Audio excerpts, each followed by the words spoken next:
গতকাল ছিল আমার নতুন টিউশনির প্রথম দিন, কিন্তু বড় ভাই সাবধান করে দিয়েছে ছাত্র নাকি অনেক টাউটবাজ, আমি যেন সেইভাবে পড়াই। তো আমি প্রথম দিন টিউশনিতে গেলাম, গিয়ে ছাত্রকে জিজ্ঞাসা করলাম, তোমার নাম কি? তখন সে বলল, স্যার আমার নাম ফটিক, কিন্তু আমার স্কুলের বন্ধুরা আমাকে আদর করে ফটকাবাজ বলে ডাকে। ছাত্রের মুখ থেকে এই কথা শোনায় বুঝতে পারছিলাম ছাত্র আমার 1 নম্বরের টাউটার।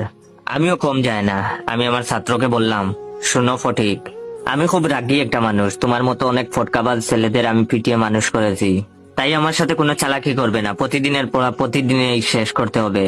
তখন ছাত্র আমার মুখের দিকে তাকিয়ে বলল, আমি কি আপনাকে স্যার বলে ডাকবো নাকি দুলাভাই বলে ডাকবো? তখন আমি বললাম, দুলাভাই বলে ডাকবে মানে? ফাজলামি করো, স্যার বলে ডাকবে। তখন সে বললো, আসলে 2 দিন পর তো আপনি আমার দুলাভাই হবেন, তাই আগে থেকে ডাকার অভ্যাস করে নিচ্ছি। তখন আমি বললাম, দুলাভাই হবো মানে?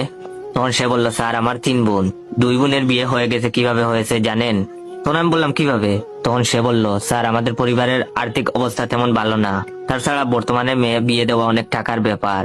আমার আব্বু আম্মু খুব চালাক, তারা চালাকি করে ভার্সিটি পড়ুয়া ভালো একটা ছেলেকে আমাকে পড়ানোর জন্য নির্বাচিত করে। তারপর ওই স্যার যখন আমায় পড়াতে আসে, তখন তাকে আমার আব্বু আম্মু খুব আদর যত্ন করে। পড়ানোর সময় আমার আপু খুব সুন্দর করে সেজে স্যারের সামনে গুড়গুড় করে। তো একদিন আমাকে শিখিয়ে দেওয়া হয় আমি যেন পড়ার সময় মিথ্যা কথা বলে ওয়াশরুমে চলে যাই, আর আমিও তাই করি। তখন আপু স্যারের রুমে এসে দরজা বন্ধ করে দেয়, আর একটু পরেই আম্মু আব্বু দরজা ধাক্কাধাক্কি করতে থাকে। তখন আপুটা কান্না ভেজা চোখে দরজা খুলে। তারপর আব্বু আম্মু জোর করে ওই স্যারের সাথে আপুকে বিয়ে করিয়ে দেয়। তখন স্যারের কিছুই করার থাকে না, কারণ আব্বু আম্মু স্যারকে খুব ভয় দেখায় আর বলে বিয়ে না করলে এলাকার লোকদের জানাবে। তখন স্যার নিরুপায় হয়ে কাঁদতে কাঁদতে আপুকে বিয়ে করে। এতে টাকাও খরচ হলো না, আর ভালো ছেলের সাথেও বিয়ে দেওয়া হলো। 2 জনের বিয়ে এভাবেই হয়েছে, আর 3 নম্বর বোনের বিয়ের জন্য আব্বু আম্মু আপনাকে নির্বাচিত করেছে। ছাত্রের মুখ থেকে এইসব কথা শোনার পর আমার অবস্থা খুব খারাপ হয়ে যায়। আমি উঠে দাঁড়ানোর শক্তি পর্যন্ত হারিয়ে ফেলি, হাত পা আমার থরথর করে কাঁপতে থাকে।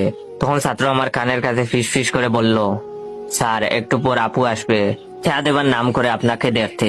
আমি তখন কথা বলার শক্তি পর্যন্ত হারিয়ে ফেলেছি। ঠিক তখনই দেখলাম কালো একটা মেয়ে মুখে সাদা পাউডার মেখেছে, চুটে লাল লিপস্টিক, লাল টিপ, একদম অদ্ভুত খারাপ দেখতে, হাতে চায়ের কাপ নিয়ে আমার কাছে আসছে।